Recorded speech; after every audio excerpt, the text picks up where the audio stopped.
What's up, guys? Schofield brothers are back.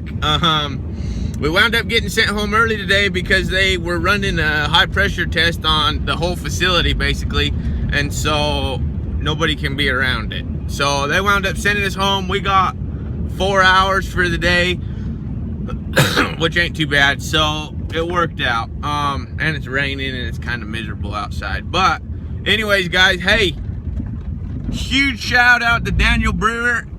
He's been following this channel for a little bit and been kind of commenting and writing me every now and then. Just took his first weld test either yesterday or the day before and passed. That guy deserves the money he's going to make.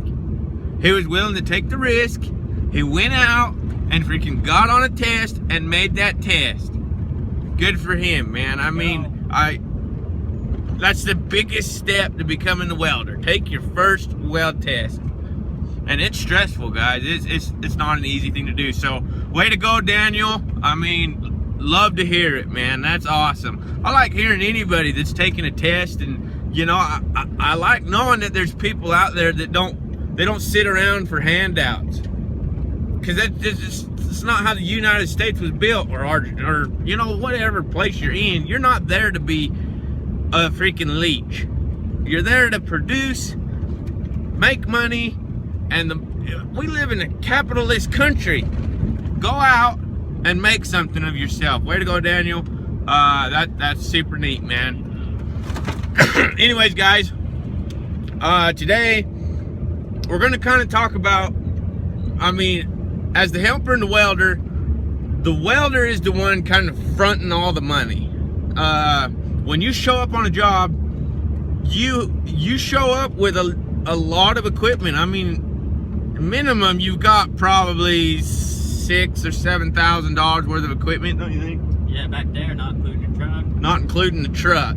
So I mean, just in the welder and all that, your leads. I mean, just in leads, you're like $700 freaking just in leads. But guys, when you're the helper or even when you're the welder, you need to get in the habit of taking care of your equipment. If you're the helper, take care of that equipment like it's yours. Make it your equipment. You want that sucker, you want it to when you roll up at the end of the day, you have every piece of equipment that you guys pulled out and did the job with through the day. You want all of it right back in the toolboxes, nice, put away where it was. Guys, when you hire on with a new welder, take note of where all of his equipment is. I mean, if he's got certain places for torches, if he's got certain places for squares, bevel machines, whatever it is, take note of where his stuff is, because it needs to go back the same exact way it came out. And the thing is if you'll do that, keeping track of equipment is not a hard thing to do, because if something's missing, you know that it's missing because it's not where it needs to be. So anyways, guys, that's just a thought. I mean, a bevel machine, just a 2-inch bevel machine, is a $1,200 investment. You better treat that like an egg. I mean, that thing needs to be set down soft. It needs to be carried nice. I mean, $1,200 is a lot of money. I mean, for some welders, it's a 2-day wage. For some welders, it's a 1-day wage. But either way, you had to go out and you had to work to get it. So it better be freaking put away perfectly. Yeah. And those bevel machines, they're dialed in to where they cut straight. If you go to setting them down rough, or you go to start bending teeth on them and whatnot. I was just gonna make the point that usually when a welder will break out, right off the bat, they've taken everything that they've saved up to buy themselves the welder and the equipment that they need, and it's bare minimum. It's what you need to get the pipe put together and move on to the next piece. So that's kind of why we suggested respecting the tools as kind of the topic for today, because it is their life. It is their right life. There on a truck. It is. Yeah. No doubt. I mean, it's every penny you saved to go and finally be able to go make that kind of money. I mean, you deserve somebody to take care of your equipment. Yeah. If you feel like that welder's a dick because he doesn't like you, I don't know, you feel like he's an ass because of the way you put back his leads or something like that, he has the right to be a dick.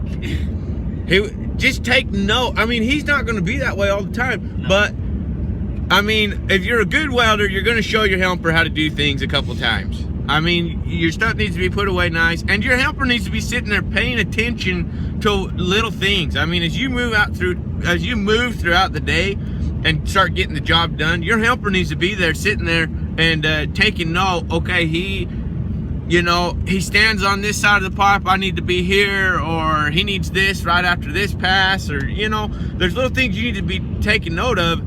And rolling up his truck is a huge thing. You need to take note of how he does that. Some people like their leads wrapped a certain way. Some people don't care. I mean, but when you break out, just like Jed was saying, it is every penny you got. And I know when I broke out, I had like $200 or $300 to my name, and that's what I went out and tested with and made that test. And guys, it's crucial to take care of equipment. I mean, it really is. And if you're the helper and his equipment ain't working, you're not making money either. I mean, you really got, the equipment is what makes both of you money, so take care of it. That's it. I mean, them welding machines, 200 hours. Pull them off the truck, change the oil, change the filters on them, put it back on. 200 hours, guys. That's nothing. I mean, that's like maybe 3 weeks. Yeah, 3 weeks. 3 weeks worth of work, maybe. Pull it off, change the oil, take care of your stuff. If you take care of your stuff, it will take care of you. Or the repair bill will be a lot smaller. Yeah. Maybe the repair bill will be smaller. But anyways, guys, that's our thought for today. Once again, Daniel, nice work, guy. You did good. Now go keep the job, and you deserve to make that kind of money.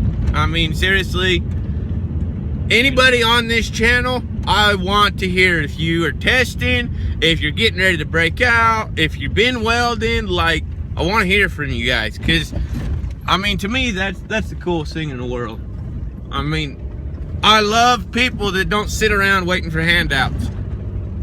I like people that take the initiative and go out and go make something happen. So, anyways, guys, be blessed. Like, subscribe, comment. Start sharing this with your friends. High school kids, guys, I'm going to do a whole segment on college and stuff and going into a liberal arts degree.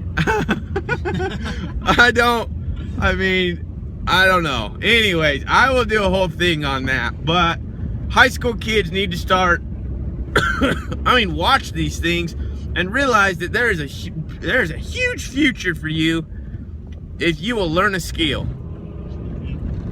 I mean, there just is. Like, subscribe, comment. Yep. See you guys. Like, subscribe, comment. Thanks, guys. Bye.